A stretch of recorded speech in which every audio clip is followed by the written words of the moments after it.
Adana sat frozen in her small cubicle, the paper in her hands shaking. The words were clear, but her mind refused to accept them. Termination of employment. Just like that, years of hard work were gone.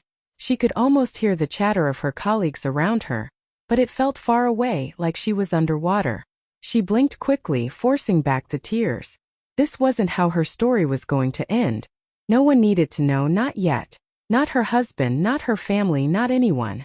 That evening when she got home, she smiled as if nothing had happened. The next morning, she dressed in her usual office clothes, applied her lipstick, and left the house like every other day. But instead of heading to the office, she wandered the busy streets of Lagos, pretending to be just another woman rushing to work.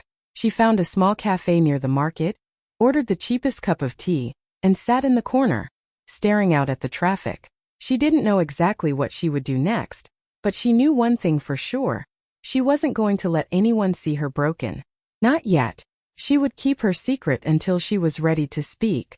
Emily had barely settled into her spot in the queue when a tall man in a bright, flashy suit stepped in beside her.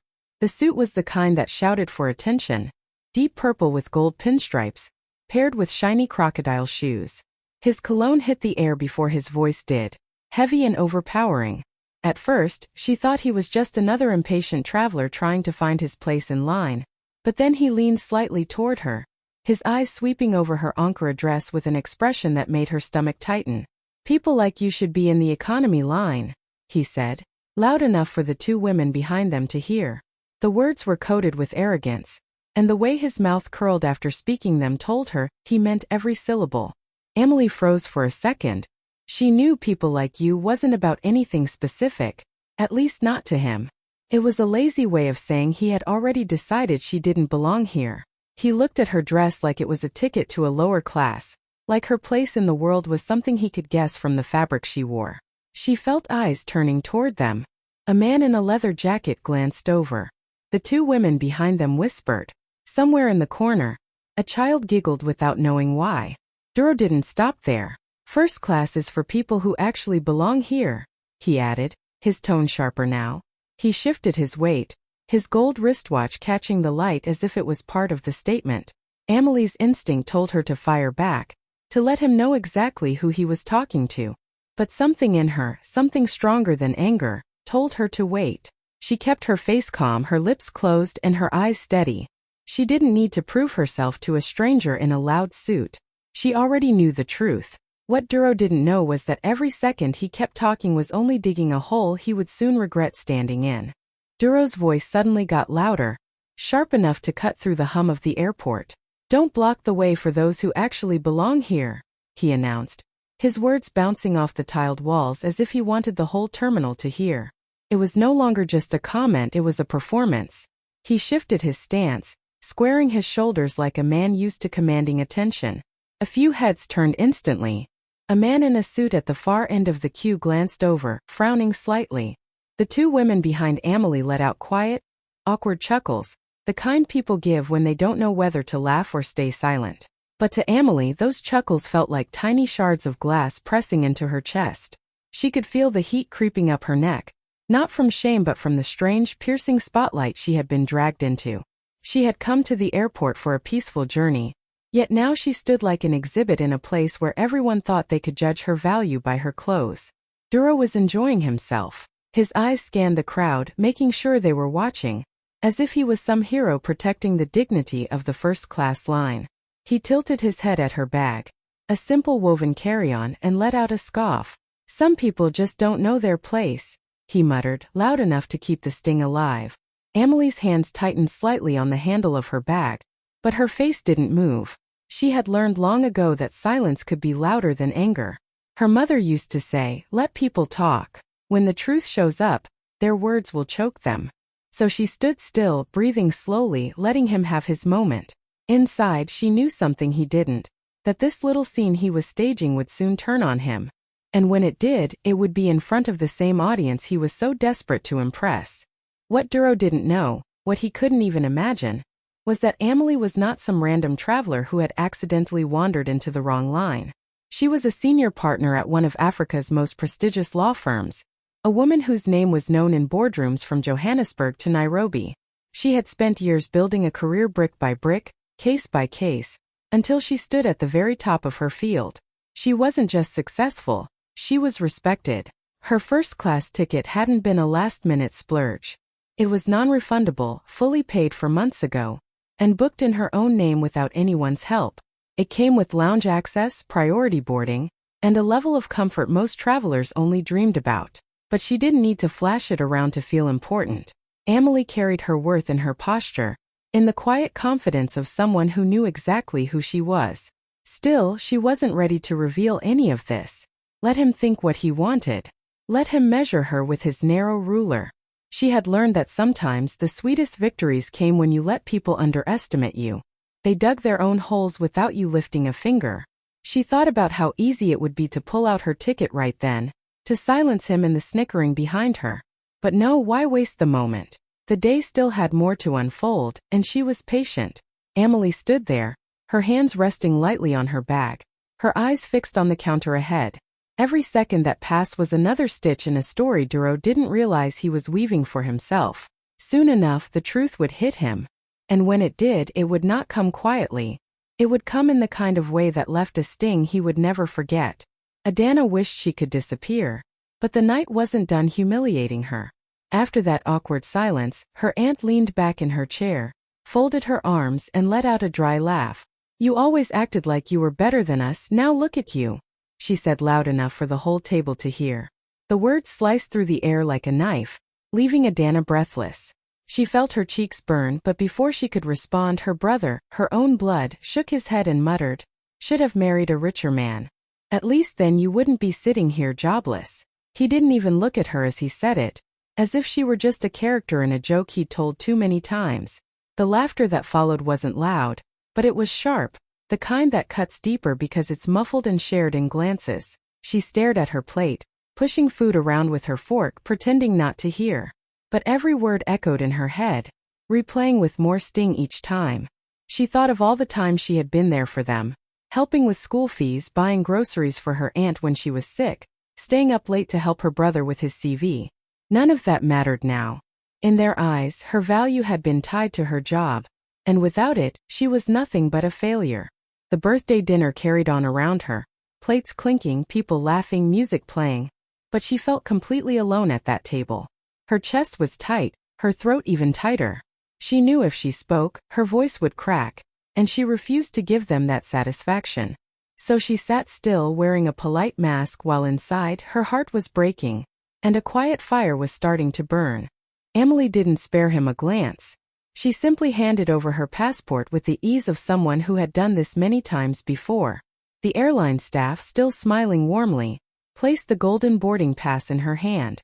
It gleamed under the airport lights, a quiet symbol of the world she truly belonged to. She took it without fuss, her movements slow and graceful, as if she had all the time in the world. Then, with her woven carry-on rolling smoothly behind her, she began her walk toward the VIP lounge. Her head was high, her back straight, every step carrying the kind of poise that couldn't be faked. She didn't need a crown, her presence alone was royal. The sound of her heels clicking on the polished floor seemed to echo louder than the chatter around her. Passengers who had heard Duro's words just moments ago now shifted their eyes toward her with a different kind of attention. Some looked curious, some impressed, and a few even ashamed for believing his assumptions. Duro stood frozen, watching her move further away. The confidence in her stride made his earlier insults look small, almost childish. He had wanted to put her in her place, but now it was clear she had been in her place all along, and it was far above the one he imagined for her. Emily didn't rush. She glided past the regular seating area, past the busy crowd, and toward the quiet glass doors of the VIP lounge. With a simple scan of her pass, the doors opened, revealing a world of soft lighting, plush chairs, and calm music. She stepped inside without looking back, leaving Duro standing in the noise and chaos he had tried to drag her into. In that walk, without saying a single word, she had given him the answer he didn't know he was looking for. And it was one he would not forget. Fate, it seemed, had a wicked sense of humor. Emily had just settled into a deep leather chair in the VIP lounge, the soft hum of jazz floating in the air. A waitress had brought her a delicate porcelain cup filled with steaming hibiscus tea, its sweet floral scent curling upward like a gentle welcome. She crossed her legs, leaned back, and let the tension of the terminal melt away. This was her world, quiet, refined, untouched by the chaos outside. Then the glass door slid open and in walked Duro.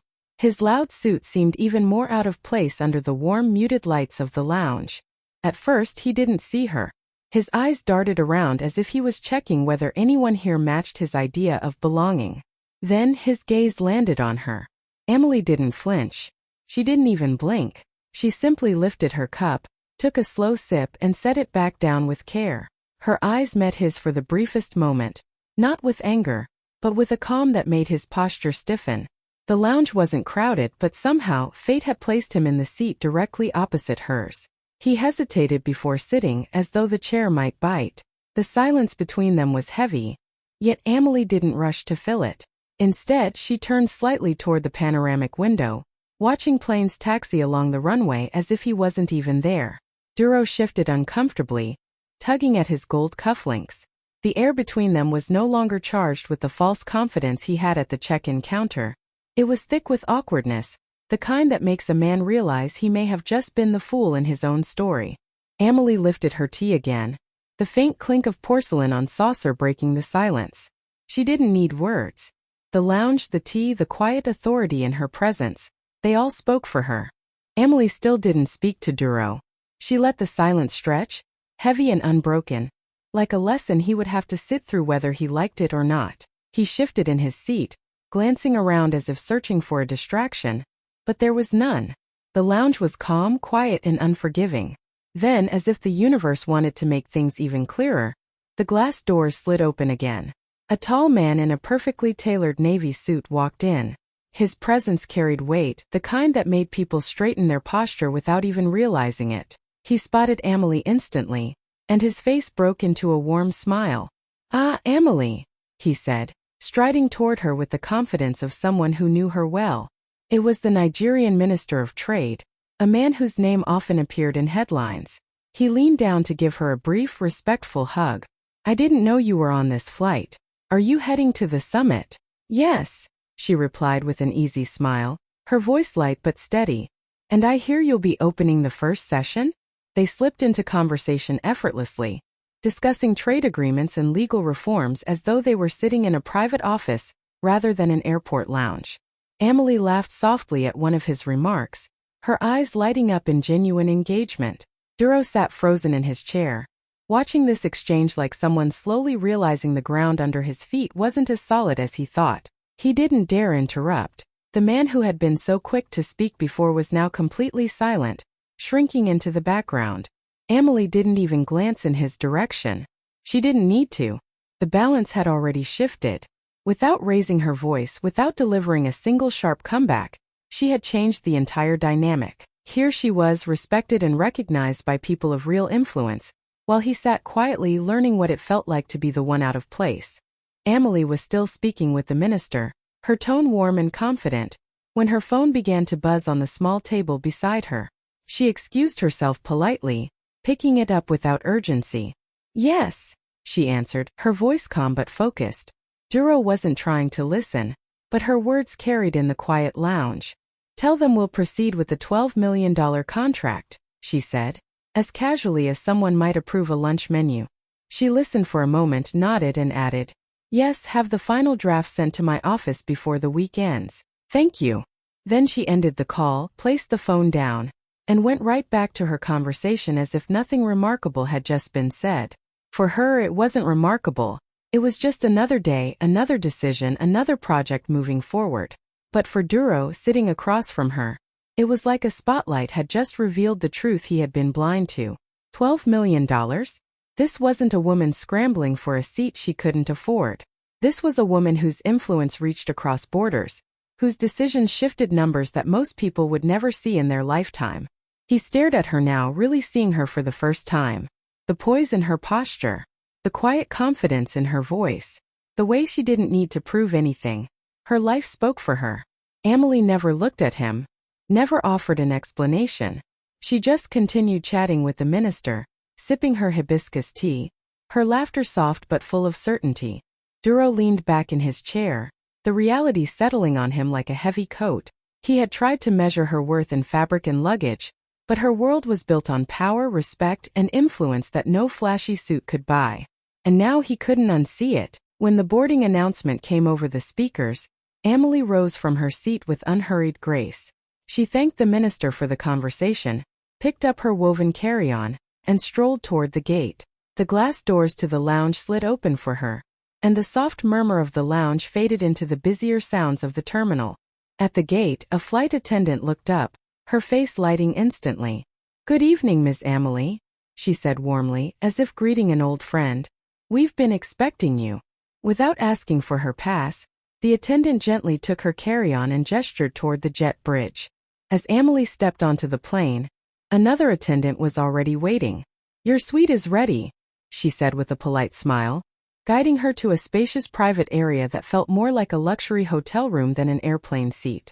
Plush leather, a wide bed, soft lighting.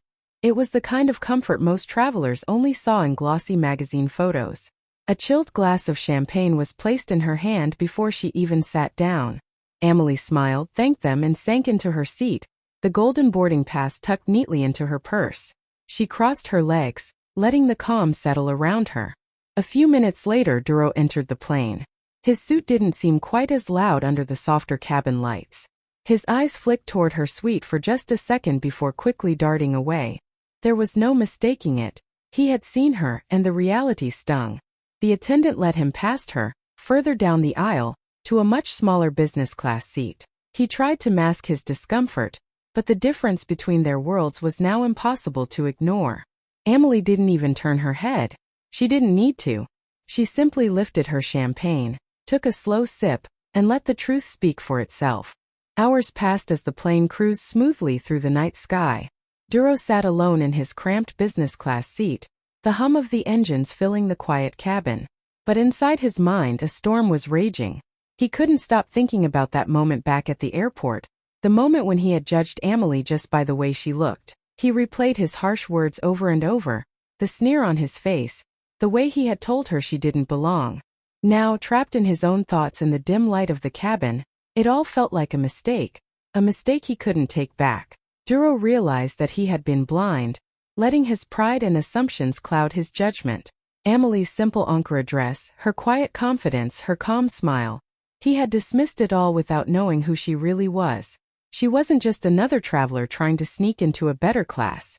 She was a powerful woman, someone whose influence reached far beyond what he could imagine. He thought about her walk down the aisle, head held high, grace in every step. He remembered the way the flight attendants treated her like royalty, offering champagne and guiding her to her private suite. And then there was his own seat, a sharp contrast, small and tight, a reminder of how far below her he truly was.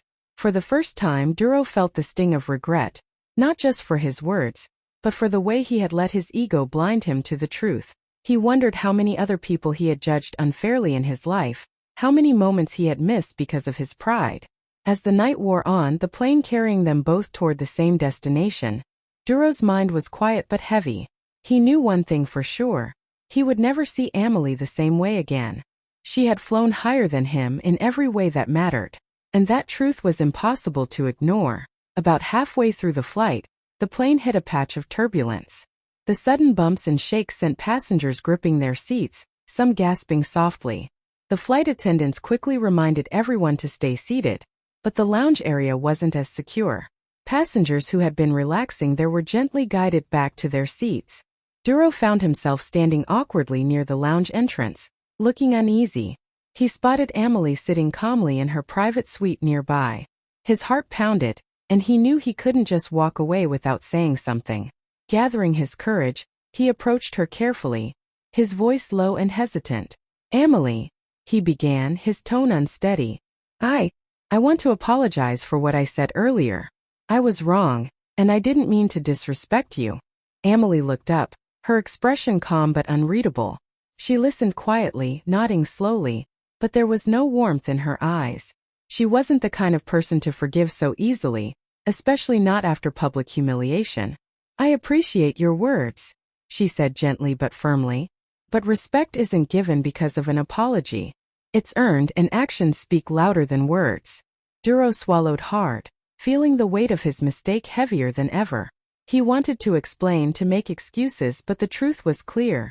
His pride had blinded him. Emily didn't push him for more. She stayed composed, her posture relaxed but strong.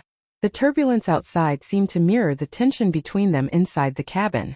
For a moment they sat in silence, two very different people brought together by chance and circumstance. Duro realized that this conversation wasn't just about the airport incident anymore, it was about humility, growth, and maybe, just maybe, a chance to start over. But for now, Emily kept her distance, reminding him quietly that respect isn't a gift, it's something you have to earn. When the plane finally touched down, the passengers began gathering their belongings, preparing to leave. But Emily's arrival was different. As she stepped off the aircraft, a group of photographers was already waiting near the gate. Their cameras clicked and flashed, capturing every moment as if she were a star on the red carpet. It wasn't surprising to those who knew her.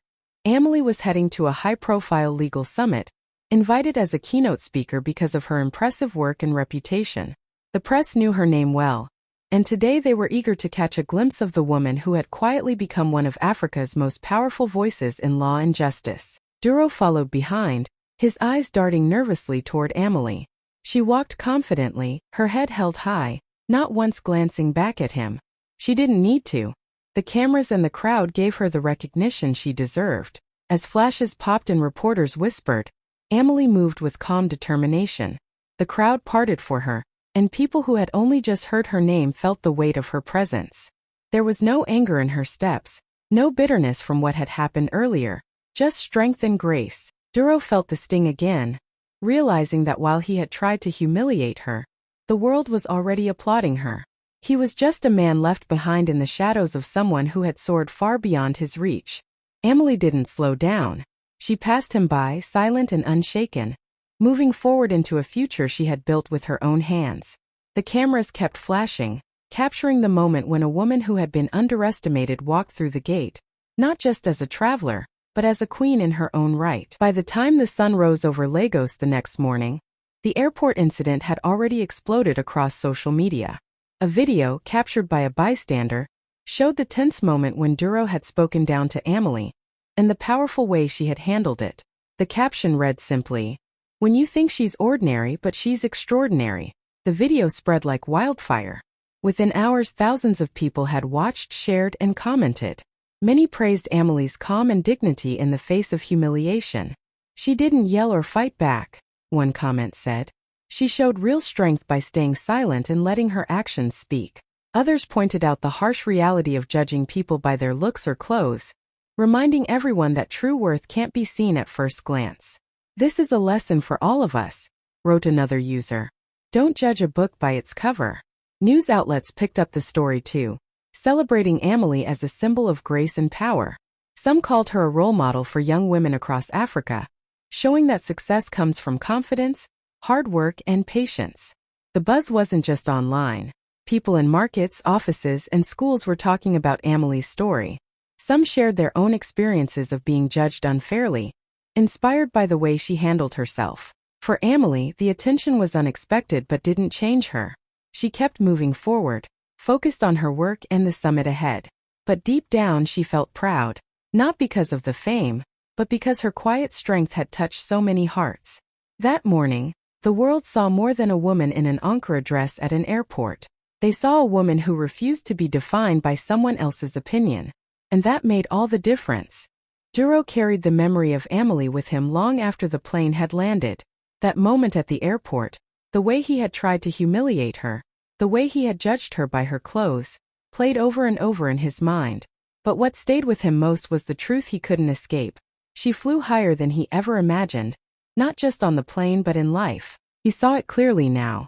Emily wasn't defined by the loud suit he wore or the seat he occupied. She moved through the world with a quiet power, one that didn't need to shout or prove itself. She had won without anger, without revenge, just by being herself. For Emily, the journey didn't end at the airport. She didn't just arrive in another city. She stepped into a room full of people who respected her, listened to her, and needed her voice. Her victory wasn't in words spoken or battles fought. It was in her grace, her patience, and the strength she carried without trying to show it. Duro thought about the lesson she had unknowingly taught him. It was simple but hard to learn. Never judge someone by what you see on the surface. Sometimes the people who seem ordinary carry the greatest power inside. He wondered if he would ever get a chance to apologize properly, or if the lesson was meant to stay with him as a quiet reminder. Either way, he knew he would never forget Amelie, the woman who rose above, who refused to be put down, and who won without saying a single word. And somewhere in a far-off city, Amelie was moving forward, unaware of the lasting mark she had left on a man who had once tried to tear her down. Her story wasn't just about a ticket or a suit, it was about dignity, strength, and the quiet power of flying higher than anyone expects.